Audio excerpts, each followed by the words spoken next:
첫 번째 사연 바로 만나볼게요. 9450님. 안녕하세요. 저는 둘째를 너무 원하는데 신랑은 몸이 너무 힘들다고 육아의 삶을 탈출하고 싶고 벗어나고 싶다고 하며 극구 거부해요. 제가 부탁을 해도 죽을 것 같이 힘들어만 해요. 저는 꼭 둘째를 바라는 게 아니고 주셔도 감사, 안 주셔도 감사인데 모든 가능성을 다 차단하니 너무 상처가 큰데 신랑은 자기가 너무 힘들다고 제가 이기적이고 욕심부린데요. 저야말로 남편이 이기적이고 믿음 없고 비겁해 보이는데 신랑에게 순종하여 하나님의 의를 이루는 게 맞을까요? 신랑은 제가 얼마나 상처가 큰지 말을 해도 몰라요 하셨습니다.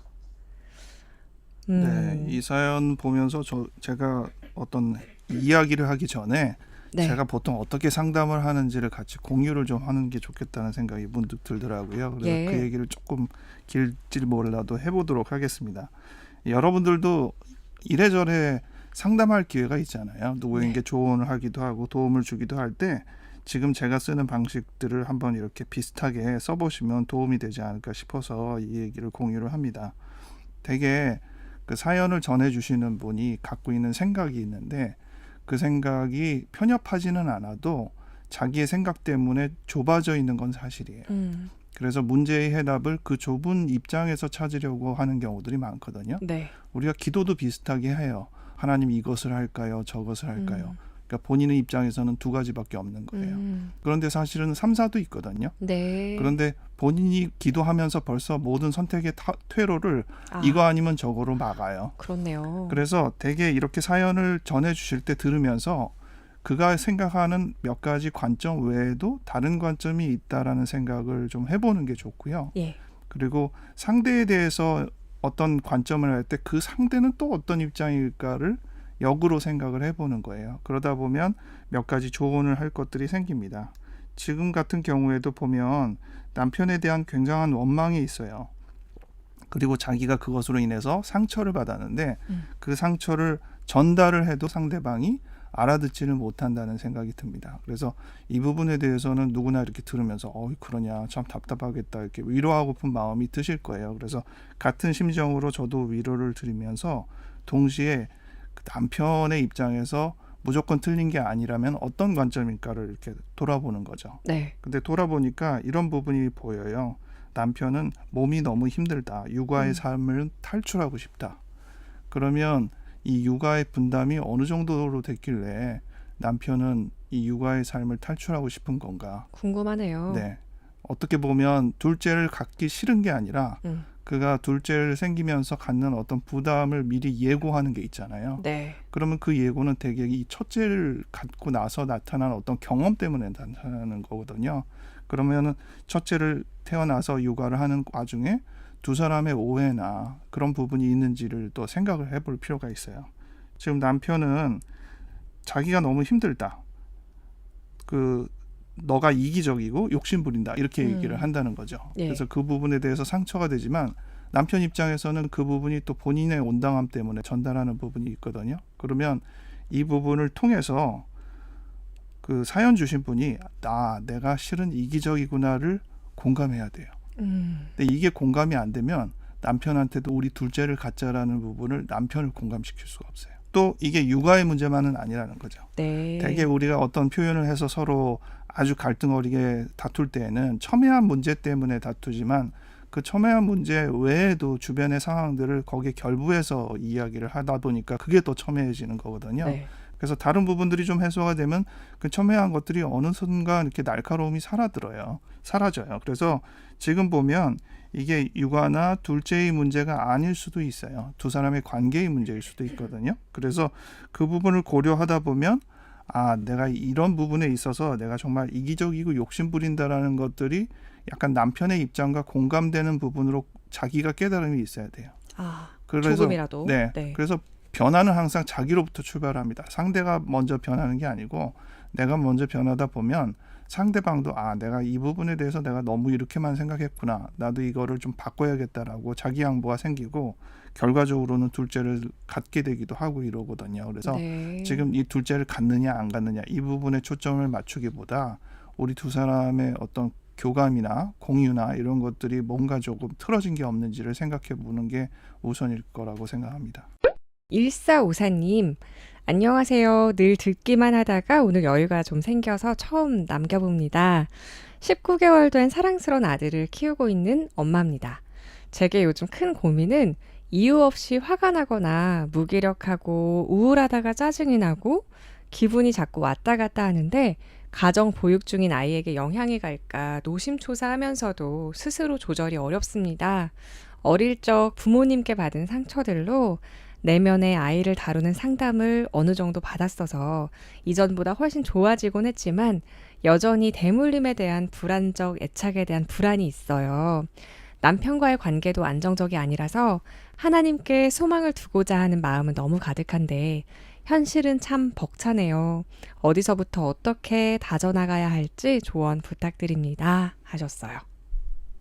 네, 그 앞에 사연도 저희가 소개할 때 어떤 식으로 상담하는 게 좋을까 제 상담하는 방식을 약간 공유했다고 했는데 이 사연도 그런 맥락에서 좀 같이 얘기할 것들이 좀 있어서요.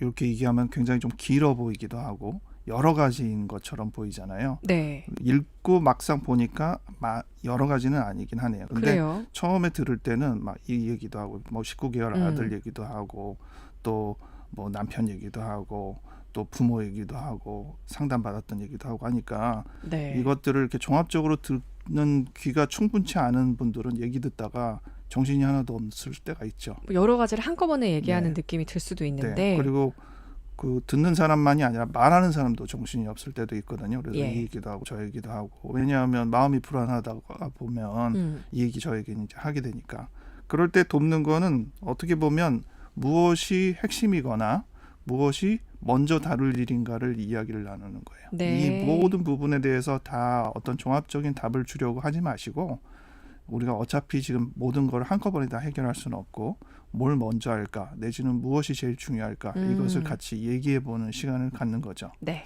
예수님께서도 마르다에게 비슷한 조언을 하셨던 것 같아요.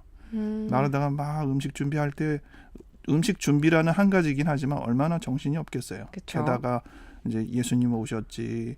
근데 마리아는 옆에서 예수님 얘기만 듣고 있지. 자기 바빠서 도와줘야 되는데. 그러니까 좀 도와달라고 이렇게 얘기할 때 예수님이 마르다야 마르다야 하면서 어느 한 가지만 집중해도 그게 충분하다 이렇게 얘기하셨잖아요. 네.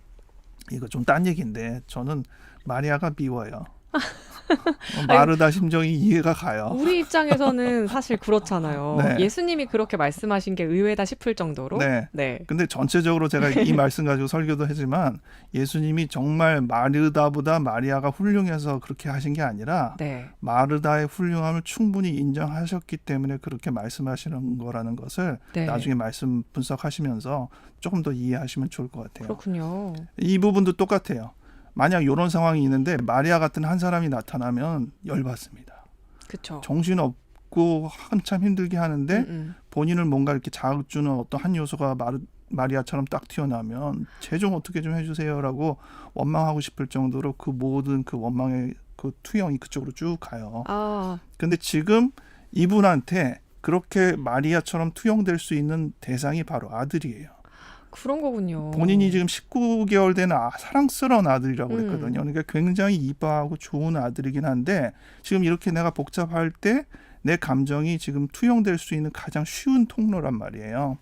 근데 본인이 걱정하는 게 있어요. 자기가 어려운 부모에게 성장했기 때문에 마음에 상처가 있어서 상담까지 받아가면서 이 문제를 대물림하고 싶지 않다는 아주 굳건한 의지가 있어요. 네. 그런데 그 굳건한 의지가 지금 이 부분 때문에 깨질 수 있는 위기가 지금 본인한테 경험이 되는 거거든요. 그러니까 본인이 이거 어떻게 하면 좋지라는 그 마음을 지금 보여주고 계시는 거죠. 네. 이 정도에서 여러분들이 그렇구나라는 것들을 이해하다 보면 무엇을 먼저 어떻게 할까 뭐 이런 얘기에 대해서 이것저것 하면 돼요. 꼭 정답이 아니더라도 막상 그렇게 해보니까 안 됐네. 그럼 또 뭘 어떻게 하지 이렇게 얘기할 수 있는 시간이 충분히 있으니까 저로서는 한 가지 조언 드리고 싶은 거는 아이한테 무조건 화를 안 내거나 하는 게 꼭 목표는 아니다라는 생각을 하셔야 됩니다. 본인이 감정적으로 사실 아들을 위한 감정도 아닌데도 감정이 안 좋아서 짜증을 낸다든지 신경질을 낸다든지 하는 것들이 불가능하지 않다는 것을 좀 아셔야 돼요. 네. 왜냐하면 이 감정을 이렇게 가두는 것 때문에 오히려 더 안 좋은 감정이 은연중에 전달될 수가 있어요. 본인은 그렇군요. 나는 이걸 가두어서 아이한테 전달 안 했다라고 얘기하지만 사실 아들은 그것이 다 고스란히 전달될 가능성이 높거든요. 느끼고 있으니까. 그래서 어떤 아이는 엄마 눈치를 계속 많이 봐요. 이것 때문에. 엄마는 감정적으로 뭐 울그락불그락 하는데 표현은 안 하지만 본인이 그것들을 어떻게든 통제하고 있다는 것들을 옆에서 보면 느낄 수 있거든요. 저희 그러니까 5살 아들이 그래요. 네, 그래서 아무 말 안 하고 있는데 엄마 기분 괜찮아? 이렇게 물어보는 거 있죠. 눈치를 보고 표정도 훨씬 더 잘 읽어내고 슬프다. 물론 그런 아이가 성장하면 네. 눈치 좋은 아이가 되니까 능력 좋은 아이가 될 수는 있어요. 예. 근데 어쨌든 그 아이한테는 그것도 고역일 수도 있죠. 그래서 때로는 엄마가 자기 감정 때문에 좀 짜증을 냈다가도 엄마 미안해. 너 때문이 아니고 내가 지금 기분이 좀 안 좋아서 그래. 그러면 오히려 아이가 충분히 또 공감해주고 나 때문은 아니었구나 라고 더 인정이 쉬우니까 그리고 엄마 위로해주면서 본인도 내가 뭐 한 역할을 했다고 더 기분 좋아하고 이래요. 그래서 감정을 드러내는 것에 대해서 너무 인색하지 말아라 이 말씀을 해드리고 싶습니다. 사실 1454님 외에도 육아하고 있는 모든 엄마들이 비슷한 그렇죠. 상태일 것 같거든요. 네. 네, 여러 가지 그 맞아요. 자기의 감정을 이렇게 전달하는 것이 자기 부모로부터 받은 나쁜 것을 전달한다는 것에 대한 부담이 너무 많다 보니까 그것이 오히려 더 역효과를 가질 수가 있어서 그런 부분들은 충분히 조금 자유로워지셨으면 좋겠습니다. 네, 이미 충분히 좋은 엄마신 것 같습니다. 힘내셨으면 좋겠습니다. 7098님, 남편은 안 믿는 분이시라 지금 시어머니 7년째 모시다 보니 엄청 스트레스를 받다 보니까 남편은 요즘 포커 게임에 빠져 있습니다. 너무 깔끔한 성격이라서 어머니 대소변 빨래 등 청소 설거지 등을 쉴 새 없이 하다 보니까 힘이 딸려서 나가는 것도 거의 안 하고요. 성격도 평생 밖에 나가질 않는 분이시라 15평 작은 집에서 어머니랑 하루 종일 함께 지내다 보니 그야말로 영적 전쟁이 따로 없습니다. 극동방송도 눈치 보고 듣는 형편이고요. 전화도 맘대로 못하고 나가는 것도 거의 주일 빼고는 못 나갑니다. 거의 구속 속박 수준입니다. 저는 늘 찬양과 말씀 듣고 싶고요. 늘 교회 가고 싶지만 거의 집에서 치매 시어머니와 술시중 들어야 하니 너무 힘들 때가 많습니다. 영적인 부분이 완전 다르니 감사할 때가 많지만 또 언제까지 기도하고 인내해야 하나 마음이 너무 힘들 때가 많습니다. 조언해 주세요 하고 보내주셨습니다. 네. 많이 힘드시겠어요? 네, 조언을 할 게 많지 않네요. 열심히 응원해야 될 것만 간가득이네요. 그렇네요. 아까 우리가 사연을 소개할 때도 그렇지만 이것저것 여러 가지 어려움이 있을 때 그 어려움을 하나하나 이렇게 모아보면 너무 많거든요. 그러니까 거기에 압도돼 가지고 아무것도 제대로 못할 때가 많죠. 어느 기독 서적에도 있는데 건초더미를 옮기는 어떤 역할을 하는 부분 앞에 만나서 야, 저 많은 걸 언제 다 옮겨요? 그랬더니 아버지가 하는 말이 한 번에 하나만 옮기면 돼 이렇게 얘기했다고 하거든요. 네. 그러니까 이 부분에서 본인도 지혜를 얻었다고 하는데 정말 많은 일이 산적할 때마다 우리가 먼저 생각할 것은 그 많은 일에 압도당함이 아니라 내가 지금 할 수 있는 건 뭔가 어떤 게 중요한가 그 한 가지를 먼저 생각하고 그거를 하나 짊어진 다음에 또 하나 짊어지고 하면은 조금씩 어느 정도 시간 지날 때마다 좀 달라지는 것을 느낀다고 생각합니다. 그래서 네. 저희도 상담을 하지 사실 인생사가 너무 어려운 일이 많잖아요. 그렇죠. 그거 듣다 보면 저희도 저거 어떻게 하면 좋지 이런 생각이 들어요. 근데 저희가 조금 더 짐을 덜어드리고 하나라도 더 해드릴 수 있게 도와드리는 것 그것이 상담이 아닌가 싶어서 여러분들도 충분히 그 역할을 할 수 있다 생각을 합니다. 이분 같은 경우에도 지금 남편의 경우와 시어머니 경우를 같이 감당하면서 너무 어려워하는 부분을 보게 되네요. 네. 그 문자로 사연을 보내셨기 때문에 요 대소변 빨래 청소 설거지 등 쉴 새 없이 하는 게 본인인지 어머니인지 남편인지 아직 명확하지가 않아요. 네. 근데 대개는 이제 남편이거나 아니면 본인인 것 같아요. 그래서 어머니의 대소변 빨래를 하고 청소 설거지도 하니까 아마 본인이 성격이 깔끔한 게 아닌가 그렇게 생각이 되네요. 네. 그러면 그 성격 때문에 본인이 다 감당해야겠다는 생각으로 더 힘들 수도 있기는 하거든요. 그렇겠네요. 며칠 이제 아파서 누워 있다 보면 아무것도 못 하잖아요. 그러다 보면 깨닫는 것들이 많죠. 예, 지금 저희 집이 그렇습니다.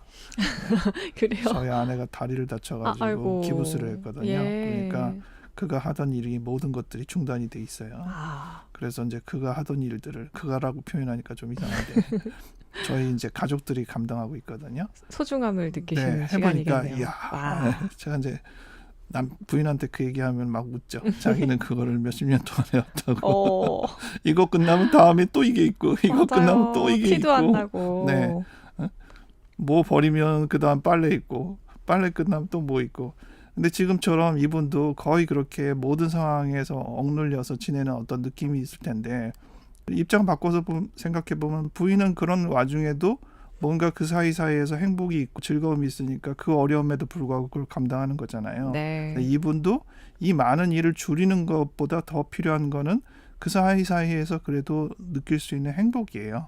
그것들이 조금이라도 더 채워지면 당장은 지금 이 상황이 갑자기 바뀌진 않아도 감당하실 수 있을 거예요. 지금도 감당하셨으니까. 아멘. 그래서 남편이랑 조금 더 교감 있는 대화를 나눌 수 있는 시간이 좀 필요하긴 할 것 같아요. 네. 네, 남편 돕고 뭐 아까 술 시중이라는 게 아마 남편이지 않을까 싶긴 한데 또 포커 게임에도 빠져 있고 이러니까 남편과 이렇게 교류가 아무래도 어려우실 텐데 그럼에도 불구하고 공감대 형성돼서 서로 한마디라도 주고받으면서 웃을 수 있는 대화 주제들 잘 선정하셔서 주거니 받거니 하시면 기분이 좀 나아질 거라고 생각합니다. 네, 7098님 위해서 저도 기도하겠습니다. 응원합니다. 응원합니다. 최의현 원장님과 함께했습니다. 고맙습니다. 감사합니다.